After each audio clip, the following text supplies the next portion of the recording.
즐거운 참여, 그리고 가벼운 공동체, 그것이 어떤 방향이 아닌가 그렇게 생각되고 있습니다. 다음은 김혜봉 부산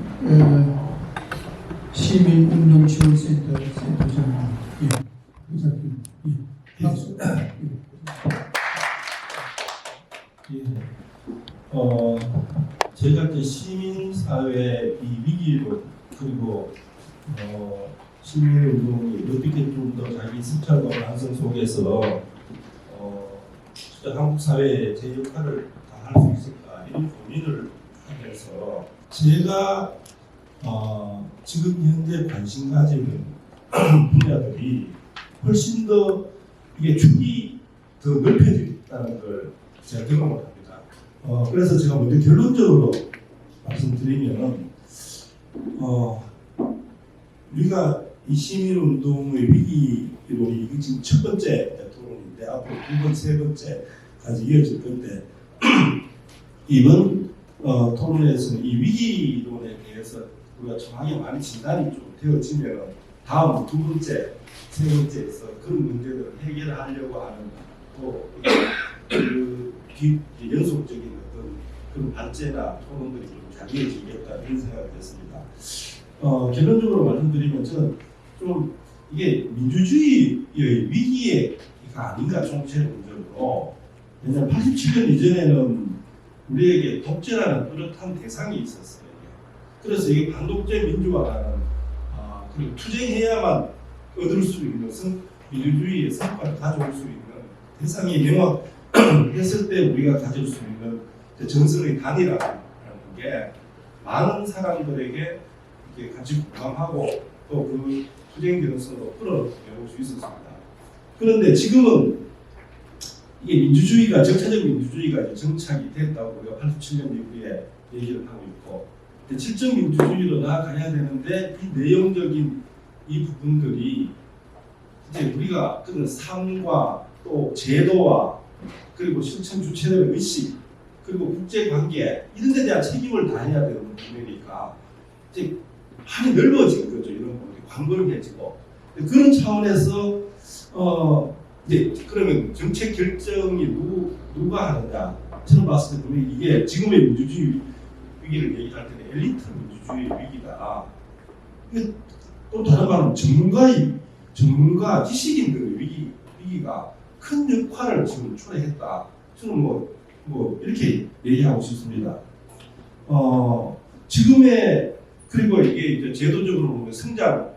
중심의 민주주의, 성장이 곧 이게 성과다 하는 이 성장 중심의 이 성장주의의 이 한계에 부딪히면서 우리가 너무 가치 체계나 이런 부분들이 다 지금 혼란을 겪고 있는 게 아닌가. 그런 측면에서 우리가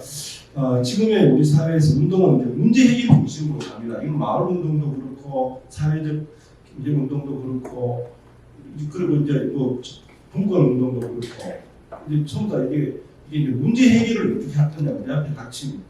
문제, 위기 이런 문제를 어떻게 해결할 거냐 하는 차원에서 이게 이제 점검과 반성 그런 시스템 체계적인 부분들을 어떻게 그 재조직할 것인가 하는 문제가 가장 중요한 문제라고 봅니다. 그래서 그 실제 시민단체는 연대를 많이 해요, 실제로. 근데 연대 과잉에 처해 있고, 이게 선택과 집중에 의한 그 영향력을 줄 수 있는 어떤 연대가 되어지지 않고 형식적 연대, 그 반복적 연대들이 계속되고 있는 거죠. 그런 측면에서 보면 우리가 가지고 있는 이런 어떤 얘기들을 할 때, 위기 진단을 할 때, 저는 홍석기 박사님이 얘기하신 이게 뭐냐 하면은 이게 시민사회, 그리고 시민단체 이 부분들을 구분하는 분들은 저는 좀 전적으로 동의를 합니다. 이런 분들이 왜냐하면 시민들은 거의 다 생활운동에 대해서 거의 다 지금 이제 관심을 가지고 있는 자기 생활과 관련된 주변에 하는 문제들에 대해서 이것이 어쨌든 그것이 민주주의 문제든지 아니면 좀 더 나은 삶의 문제든지 그런 차원에서 고민을 하고 개선을 하려고 하는 부분들이고 시민사회라는 건 지역사회의 어떤 문제들에 대해 가지고 여러 가지 물 문제라든지 뭐 지역 소멸 문제라든지 좀 더 거대하게 다루는 내가 작은 감독까지 이런 문제에 대해서 고민하는 부분이고 시민단체는 여전히 이제 자기 그 단체 특성에 의해서 국가의 문제라든지 환경, 복지, 문화, 거대 감독 이런 부분에 대해서 자기 정체성에 입각해서 운동을 하는 부분들인데 그런 측면에서 이걸 좀 더 구체적으로 이 부분들을 좀 진단을 좀 구체적으로 좀 되어지면 좋겠다 이런 생각이 들고요. 여성은 그 센터장님이 얘기했던 부분에 있어서 이 담론을 좀 더 이제 구체화하는 부분에 있어서 제가 이렇게 살펴보니까 5가지 이제 거대 담론 이렇게 분석을 했는데 이 둘째 담론 같은 경우에는 보니까 제가 봤을 때는 환경단체 같은 경우에는 이미 기초 내가 살고 있는 하천부터 해서 이 작은 어떤 생활 단위의 플라스틱 문제나 이런 문제부터 해서 그다음 지금 온난화 문제 그러니까 우리가 지금 겪고 있는 지구 위기 문제, 이 글로벌 위기 문제 이런 문제들에 대해서 전 분야에 대해서 담론이 활발하게 형성되어 있어요. 아주 좀 제가 봤을 때 그런 문제들이 활발하게 형성되어 있는데 그 외에 다른 어떤 분야들은 담론이 축소되어 있는 그러니까 복지 같은 경우는 거의 제도화 들어갑니다. 제도화되어 있는 그런 측면이 그래서 그런 부분에 대해서 좀 더 제 세심한 분류가 필요하겠다. 그렇고 세 번째 같은 경우에 이게 이제 정부 정책의 후퇴 부분인데 이 보조금 사용하는 단체들에게 해당되지만 권력감시단체들은 전혀 해당되지 않습니다. 그래서 경실련, 참여연대, 환경운동이나 이런 단체들은 회원들의 회비로 운영되기 때문에 그런데도 불구하고 이 보조금 문제가 한번 이게 정부가 이거 반드시 하게 되면 모든 시민사회단체가 다 숨지기는 이제 이런 상황이 되어버리거든요. 이게 직접 구분을 하지 않는 거죠. 이런 부분에 있어서. 그래서 이런 문제에 대해서 이게 인식적 측면에서 이게 이제 어떻게 좀 이해를 할 것인가 하는 측면에서 이 부분들은 좀 정리가 좀 돼야 되는 것 같아요. 그 다음에 정체성 문제에 있어서 5번째 이 부분들은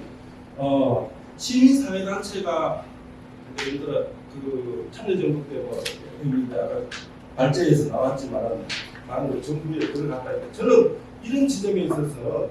시민 정치라는 영역에 있어서 시민운동이 이걸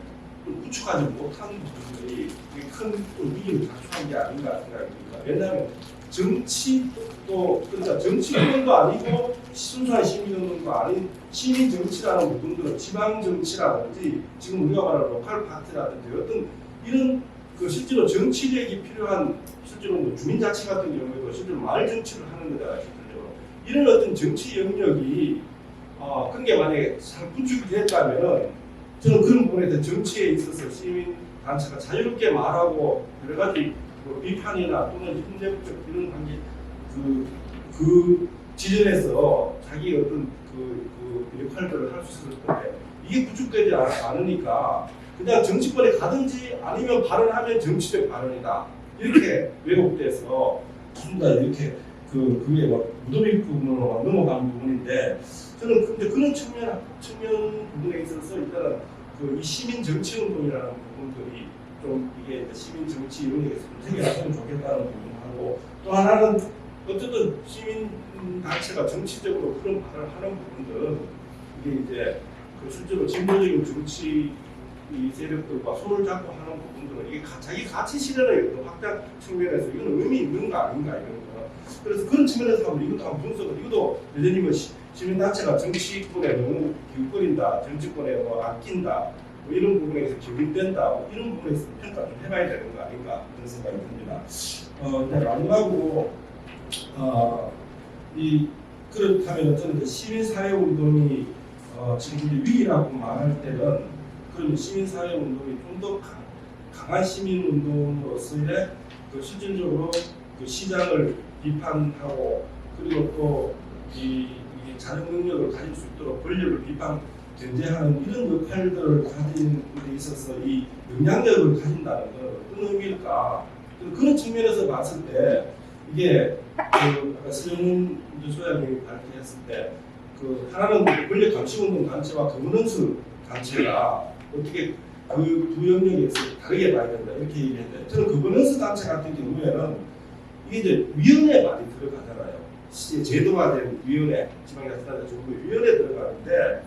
이제 그 시기 역할을 하는 건지 아니면 실질적으로 제대로 된 어떤 그런 어떤 그 어떤 견제 역할을 할 수 있는가 하는 측면에서 물론 이 위원회를 구성할 때 처음부터 찬성 한 위주의 찬성 인사를 일단 의결 부재에 많이 넣고 소수 몇 사람들만 넣는 한계가 있지만 그런 거 포함해서 어떻게 이 위원회의 제도화되는 부분들을 이런 그런 측면에서 이걸 어떻게 다시 좀 재구성하게끔 이렇게 할 수 있는가 하는 것까지 포함해서 저는 거버넌스 운동 단체들이 고민해야 될 문제가 아닌가 이런 부분에서 그건 왜냐하면 정책을 결정하는 부분들이 있기 때문에 부동산 문제나 또는 도시계획위원회나 이런 중요한 부분에 위원회에 들어간단 말이죠. 이게 거버넌스라는 그런 측면에서 그런 쪽에 들어가는데 제 역할을 못한 부분들에 대해서 그냥 위원회 개별적으로 들어가는데 그 치우쳤지 이것이 좀 그 그런 어떤 전략으로 좀 들어가고 그런 측면에서 그런 제 역할을 할 수 있는가 하는 측면에서 저는 권력 감시의 한 측면에서 할 필요가 있다 그런 생각이 들고 그래서 이 모든 부분에 있어서 이런 그 부분에 있어서 그동안 이게 이제 시민사회단체가 중점적으로 노력한 제도화 운동 그 한계가 뭔지 이런 부분에 대해서 그 이후에 두 번째, 세 번째 토론에서 이렇게 대됐으면 좋겠고 저는 뭐 이런 모든 부분에 있어서 이런 부분들이 좀 대안적으로 지금 우리가 좀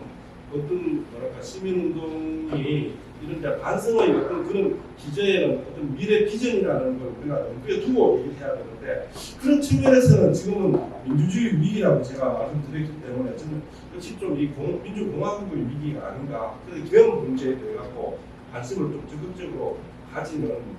그런 어떤 논의가 좀 더 집중된 논의가 좀 필요하지 않을까 이런 생각이 듭니다. 감사합니다.